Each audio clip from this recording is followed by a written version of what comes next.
all, and thank you very much for inviting me, making this possible. And as you said, I'm from Norway, and I've been in the field of addiction for many, many years as a psychologist. And in Norway, we have a very special law that I'm going to talk about, and also talk a little bit about the mothers, but most how we, in a way, arrange it when we do the involuntary hospitalization in the field. So my husband here, he will help me and just change. So the next one? Yeah, now the next one. If it works.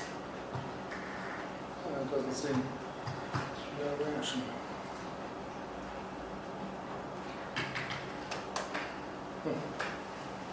Yeah, here it comes. So I should have been pointing, it should be longer, but as you can see up there, it's far away from Belgrade and totally up to, you can see Oslo there in Norway. This is the part of Norway where I'm working, around Oslo. But I'd like to tell you that the Norwegian health system is divided into different regions. We have 4 regions, and every of the region have its own institution for women, pregnant addicted women. So we have institution in 4 regions in Norway, and these institutions are pointed out by the health authorities. So it's not everybody who can do this work. They have to be pointed out, and of course follow different guidelines from the health authorities. Yeah, and this is the reality. This is what I think we don't like to think about, but it is the reality that some women, even though they are pregnant, they are very addicted to different drugs and alcohol. And as we may know, that alcohol is the drug that are harming the fetus the most.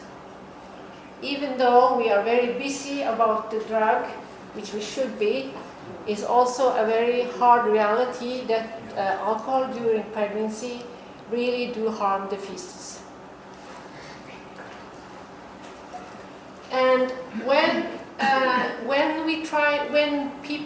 the women have been in the institution, we like to think, and we should talk more about it, that birth weight, the length of the baby, and the head circumferences are indicator of the health of the fetus and the growing condition during pregnancy. This is what we want to influence when we have them in the institution. Please ask me, because I'm not used to speak English either, so if it's anything you don't understand, please just interrupt and ask me. But this is indicators when the child is born. This is indicator for how the condition have been during pregnancy. So, as I told you, alcohol is known to be very harmful to the fetus, and it can affect the development of all cells and organs, and especially the brain are very vulnerable because of the central nervous system. They are very sensitive to this kind of drug or to alcohol. And in the 1970s, we got the concept which we call fetal alcohol syndrome. I don't know if you're familiar with that concept. Fetal alcohol syndrome. Okay, this is a very severe damages. So if you show me the next slide. Do you have anything I can point with? You have a stick or anything? No, but if you just take a look at this picture, some of my doctors in the field of addiction, they very easily can see, when they see children at the buses, at the official places, they can see, this person have been exposed for alcohol during pregnancy. This child has the total fetal alcohol syndrome. Not all of us have everything, but you can see, especially this area here is this really, what we call it? Smooth. Smooth is away. The filter. Filter is away, and they have very small lips, and they often have the eyes are very small openings of the eyes, for example, and other indicators. This is on the outside. This is what we can see. And it indicates, as I told you, that the mother has been drinking significant amount of alcohol during pregnancy. When you get this syndrome, it's an indicator of that. But what I think is even more interesting, and this in Norway is a lot of research going on, and you know, we have researchers from Denmark, we have from Norway and Sweden, and we try to find out what is the amount of alcohol for this effect. And as you probably know, it's a lot of factors, but alcohol is one of the very, very significant factors. And then we have factors by the fetus, we have genes and different things. But what we are agree on in the field is that relatively low doses of glass of wine or bottle of wine and beer daily can cause a lot of things. Premature birth, low birth weight, fetal growth can be reduced, and so on. And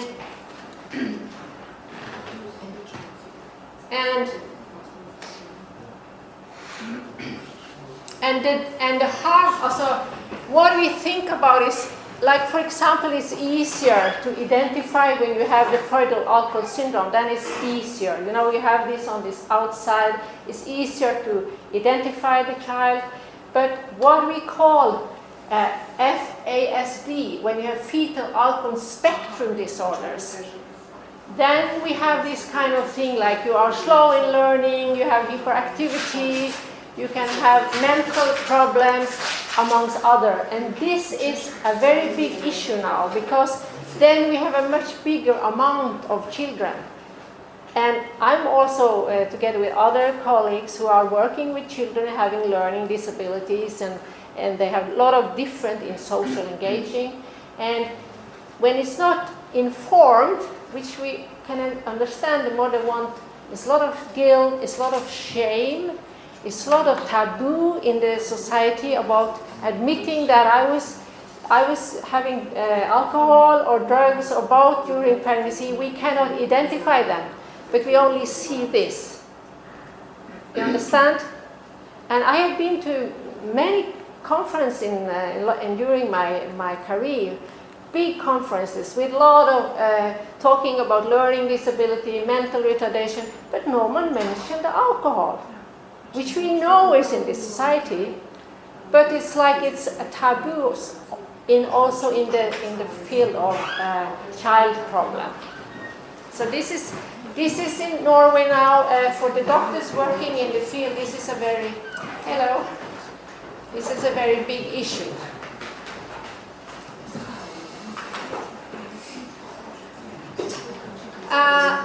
In Norway, which is not, we are around how many millions? 5 million people in Norway. I guess in Serbia, how many people? 6. So it's a million. 7, 8. Okay, but like in Norway, we have around 60,000 newborn child every year, and for the severe fetal alcohol syndrome, we have the amount about 60 children each year. And when you say 60 children each year, that's for me 2.5 school classrooms. And if you put it for, let's say the children start to school when they are 6 years and they're ending when they're 16, it's a lot of classes, even for the more severe fetal alcohol syndrome. And then when it comes to the more fetal alcohol spectrum disorder, we have around 450 each year. And we even think that in other countries in Europe, the percent will be a little bit higher. So then you can, in a way, have a thinking about how many children in Serbia are born into these problems. Yeah, the first time I start to get in a kind of moved by this reality, that was when I was visiting Lithuania, and I was talking about the teenager, about drugs and different things, and then they invited me to an institution for children and teenagers after, And then I was together with a very doctor called Nordli, who has been working in this field, and is also, I have an article at the end of the PowerPoint from him. And then a lot of children were coming running from the houses into the garden where we were standing. And there was a lot of fetal alcohol syndrome children. It was really hard because that was too many on one places. And you know, when you say 60 or you say 450, maybe you can think it's not so much, but when you see them all together, it's a lot of children. And when you think about Europe, it's a lot of children. So this is from the Norwegian authority. I have these numbers. Yes, and now I'm going to tell you a little about this 10.3 law which we have in Norway. I'm sorry, I cannot see it. Can you see it? It's okay. It's okay?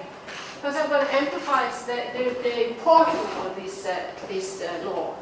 Because it says the authority may decide that a pregnant drug or alcohol user should be admitted to an institution designed by a regional health authority without her consent and detained there throughout the pregnancy if the abuse is of such a degree and nature that it's highly probably that the child will be born with defects and voluntary assistance is not enough.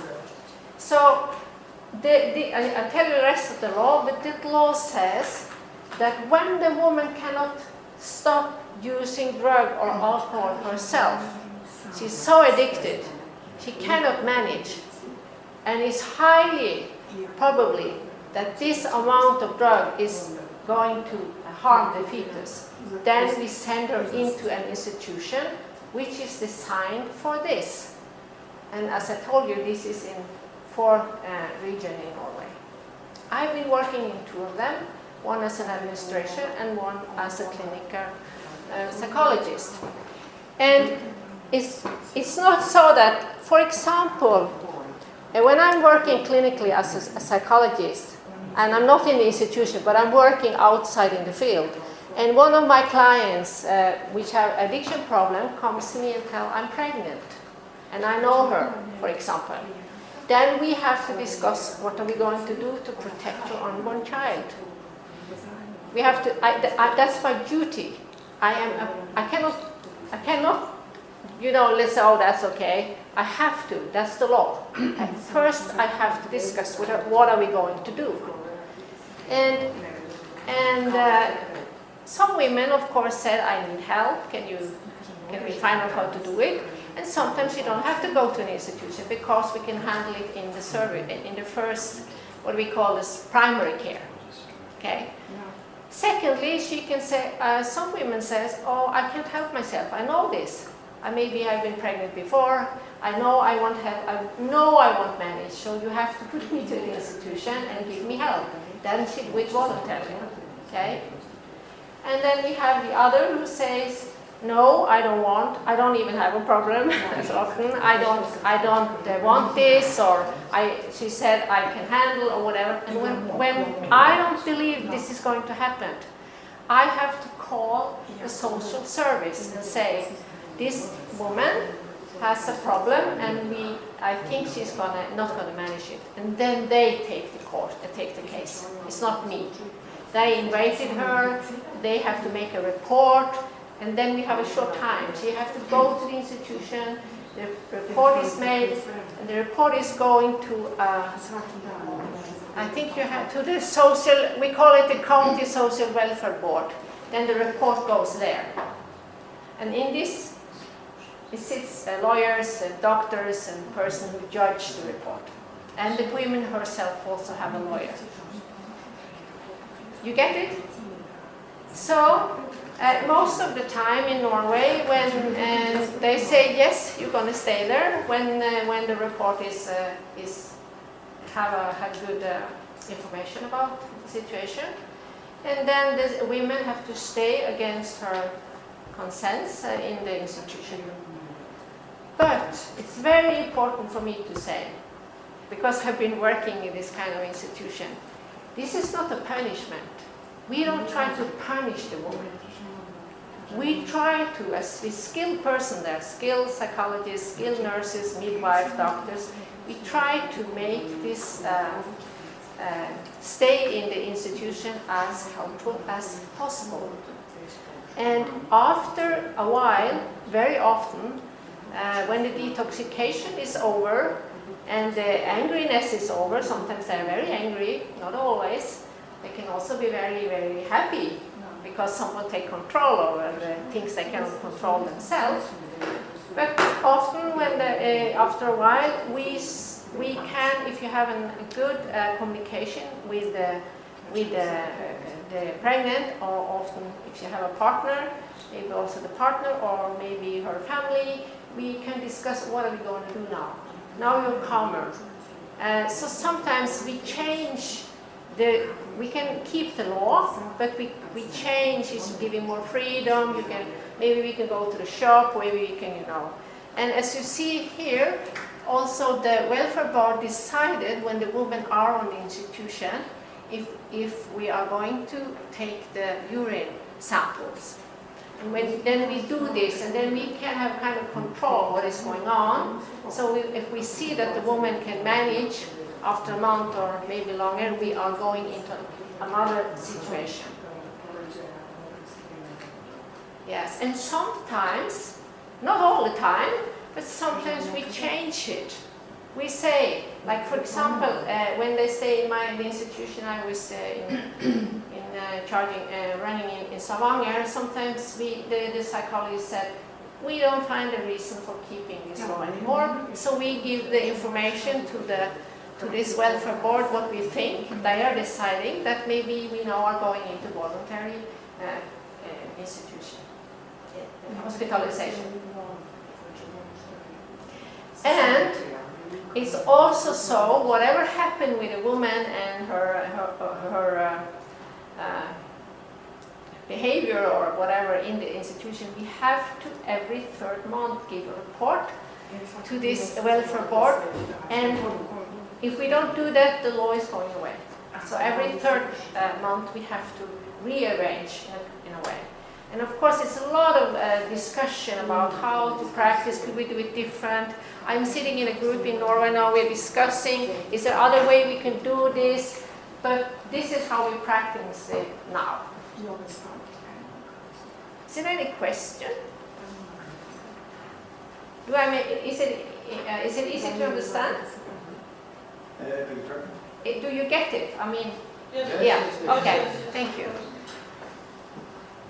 Yes, and the law is also saying that during the women's stay, important priority shall be offered adequate help for her. Also, we have to try to help her.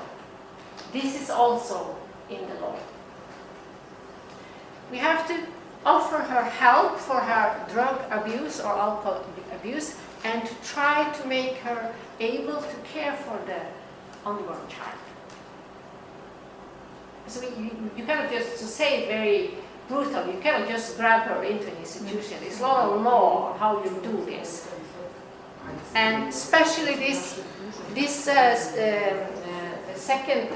the last sentence here is very, very important, as I shall tell you later. It's very important how you meet the woman. It's very important.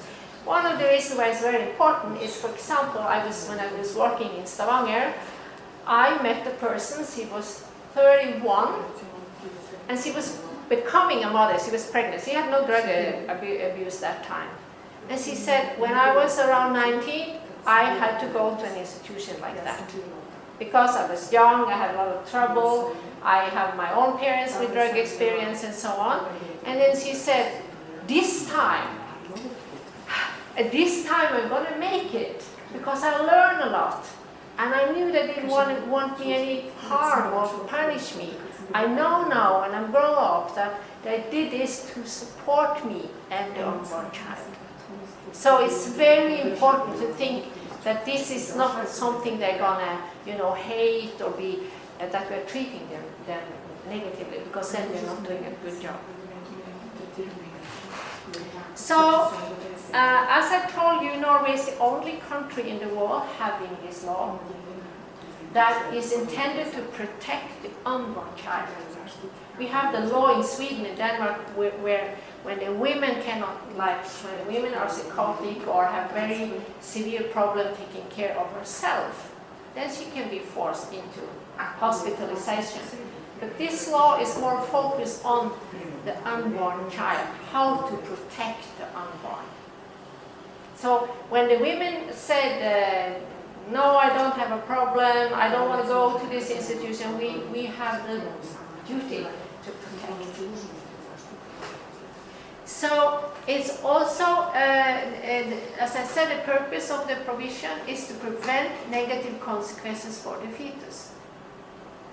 And it shouldn't be, the women won't do it voluntarily, and we think voluntary is not a good, it's insufficient. What do you say, insufficient?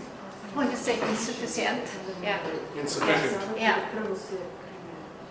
But we don't have to try voluntary measures because we don't have time for that. Like we can say to the woman, and this is what a professor in Norway who's been doing a lot of research of the law, he called something called passive coercion, because some of the women, they know, if I'm saying no, they will do the 10-3. So I say I do it voluntarily, but actually they know that they are in a way forced with kind of passive. So, but we cannot, like me, for example, find out, well, if you don't want, we can try this, but we don't have the time because we know that the feces are very sensitive. So you cannot wait for a month, for example. Oh, no, you won't. You cannot do that. I said 10-4, and it says 3 weeks, because we also have a law, which I'm not going to talk that much about, but we also have a law for some patients who we can say, she wants, like, let's say a pregnant woman, she wants to come to the institution. She said, I need help, I know. And I want to come voluntarily, but I don't trust myself. I am unstable, so please, when I tell you I want to go home, which may happen when you start to get abstinence or something, hold me back. So you have to sign a contract saying, we are not leaving you. When you say you want to go home, you have to wait for 3 weeks and then you can go. So this is also a law, but this is more, not so often we use it, but it's there. Yes, it's a lot of messes here, but as you can imagine, as I told you, this law is intended to help the mother having a healthy baby, and to care for the baby during treatment is very important. And we have to cooperate with the Child Protection Service while the woman is in the institution. So it's a lot of, when she's there, it's a lot of things going on with a lot of others, people involved, institutional involved in this stay. And at the institution, we have, as I told you, health personnel, doctors, psychologists, midwives, and so on. So they have a duty to cooperate with the social service, telling what's going on, what we need when she's probably out of the institution, and so on. So this is it's a lot of work with other services. And what is very important for me to say is that in many cases, one Lundberg, he look at 41% of the cases, the women themselves are calling.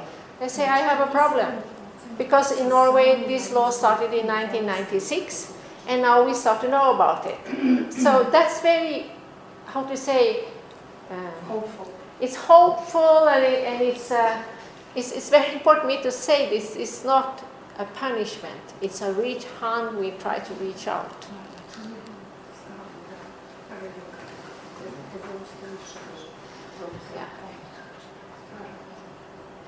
And when the woman comes to the institution, in the institution, we have an own shelter unit for her. She's not together with other addicted persons. We try to make a surrounding for her and the unborn child that as soon as possible make it stable, no drug offering, and so on and so on. So we make a shelter unit for her. So, for example, now it's in the beginning, you know, in 1996, it wasn't that all. So we had a detoxification department. She had to go together with others. Now we try to, you know, shelter her as soon as possible. And a lot of psychological work we do with the woman if she wants. This is also important because the law is to protect the fetus. We offer the woman a lot of supply and a lot of treatment if she wants. If she say, I don't want it, you put me here, I'm not interested, we never force anyone because that won't work anyway. But we have a duty to offer her. And after a while in Norway now, it's a lot of trained personnel, and they do this very softly. So after a while, they start to rearrange this, maybe in the beginning this way, and then they start to work with themselves and start to, of course, when they get sober and clear in their head, they get more attention to the situation, to the fetus or to the unborn child. Yes. So if the women are interested, and not many of them are, we start to, you know, what we call in Norway, we start to have very much pregnant psychology. Just try to prepare the women, try the women to attach to this growing child inside her. And we try to, in a way, prepare her for the new life who's coming.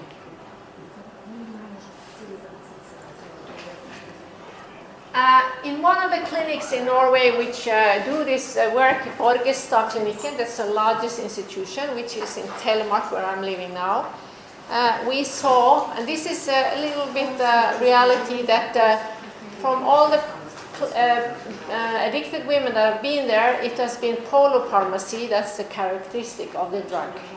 That means no alcohol, but drugs and maybe medicine the doctor not have been giving any reception for. And the second large group was alcohol and drug. And the latest group was alcohol, drug, and medicine. And we would like, I tell you later, that we should reach more women having alcohol problem. Because my interpretation is it's easier to see the women using heroin, having methamphetamine, having all these kind of drugs, but we don't reach enough the women using alcohol. And then we know that alcohol is very harmful. So we have a lot of work to do in the primary care for reaching them. And we have some guidelines now from the health authority how to try to reach in the primary care.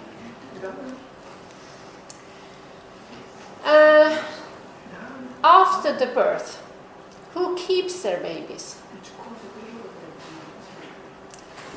So in the period of 2011 and 2014 at this clinic, Orgestad Klinikken, they found out that of the women who gave birth while they were admitted under the section 10.3, 67% of the mother keeps this baby and care for them after birth.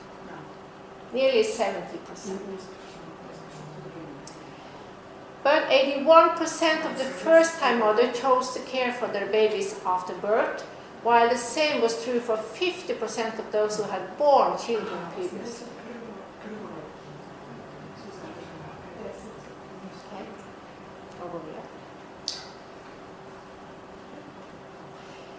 And we try to know, as I told you, the law started in 1996, and from 1996 to 2005, it took about it drops from 11 to 8 weeks period from discovery of pregnancy and admission to the institution. The women who were admitted in the period of 1996 to 2005 were on average 23.5 weeks pregnant. And later, from 2011 to 2014, it was 7.5 a week pregnant. And this is very important because, if you go on, I can tell you what happened to the birth weight in the children where the women were hospitalized involuntarily. So just keep the next. Because the study shows that children born to drug user mothers have lower birth weight than average weight of the Norwegian children born during the same period. The average weight of the children born of involuntary hospitalized mother are far lower than for children born of the voluntary hospitalized mothers. And as I told you in the beginning, the birth weight is a very important factor, okay, for later health.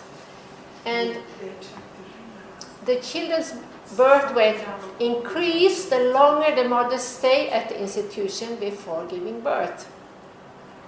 So it's important, as we see it, to get the mother as soon as you realize she's pregnant and she can't stop using drugs. The primary care have to be very active, and the longer she stays in the institution, the better it is for the child, because she cannot live with. We stop the drug, and of course, she's getting regular food, nutrition, the sleep, and the welfare is much better in the institution and outside the institution. And this is very important because we think that this measure take regards to the prevention of fetal alcohol spectrum disorder. So we think that now, when we're getting better and better, because the law is known.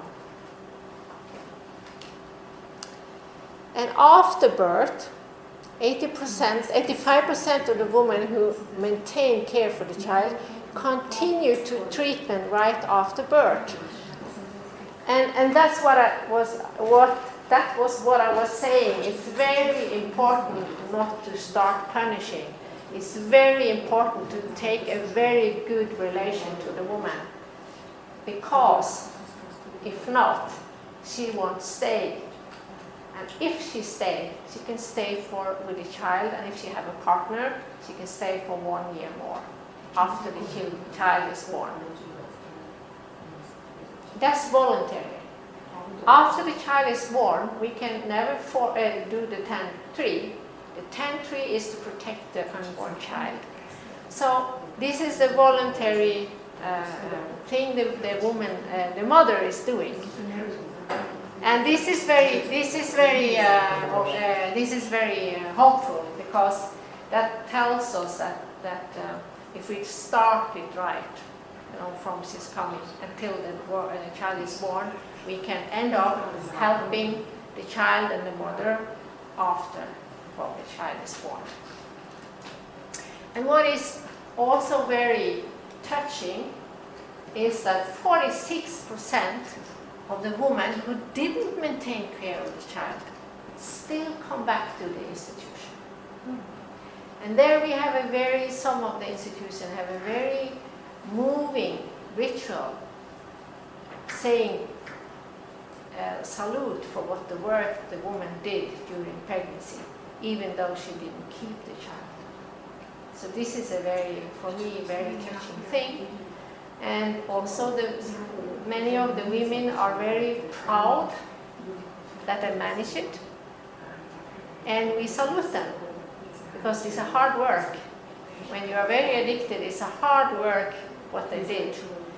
And some of the mothers are very happy about that they could stay as much as they could without drug or alcohol during pregnancy. And they are saying, some of them, I cannot manage being without drugs, or I know I'm not capable to bring up a child. But I would like to see them now again. And then you have to have a discussion with the new foster care home, how to do it and so on. And this woman I was talking about, who had the second child when she was 30, she have a connection with her first child, but she's not there daily, but she's a part of her life. And the very, very important, I hope this woman, if you see on the YouTube, because you don't know, I won't talk about her, but what she did is very inspiring, because she did a lot of things for pregnant, addicted women herself when she brought up. And yes, so in the treatment, I'll tell you just a few, because maybe the time is there. You have a question? Professor asks, out of these 46, Yes. if they get better, can they then get the care of the child? Very seldom, because then the child is adopted. Zato što se mogu biti uslovi. Kaže, rijetko onda... But I have been into situation where women has been involuntary hospitalized for, let's say, the third time. Okay? And then the third time they can manage, and some of them have go to lawyer, and all of them have lawyers, and then they try the case again. And then they say, now I'm there, I can manage, please give me my children back. And then, then in the court they are discussing this, because what's best for the children, what is best for the mother. And, but it has happened sometimes in Norway that, yes. Yeah, but then you have to, is it how to, to change the life for the one of the child and go back to the first mother and so on. This is a big discussion, but it has happened. It has happened.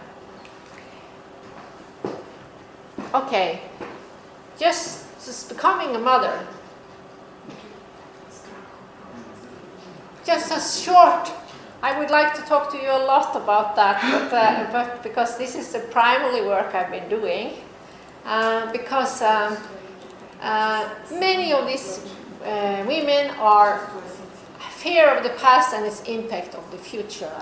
I call this because many of these women have themselves have mother and fathers.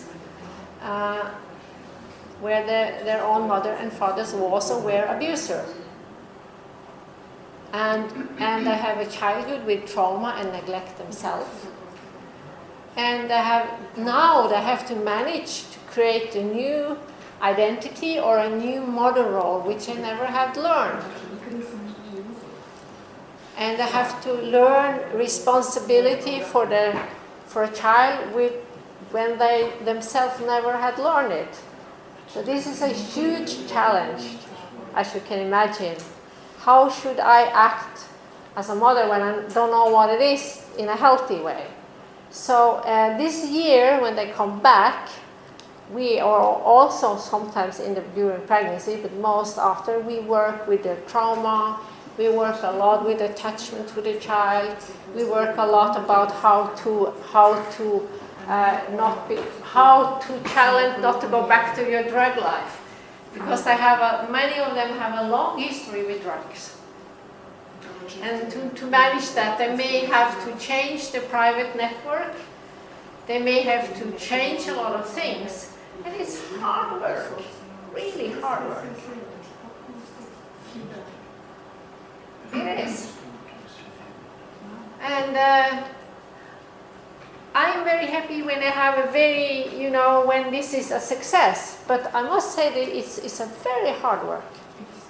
So even though if they keep the child after birth, some of them, maybe when their child is 4 years or something, they go into drug again, some. This is the reality. And then they lose the custody of the child again. So, I think I've been speaking for a while now. We are, in Norway, generally speaking, institutionalization according to section 10.3 is higher amongst drug addicted than alcohol addicted. And that's something, what did you say? I thought we'd remove these two clothes, actually. So because of that reality, that we should have more women into the institution with alcohol trouble.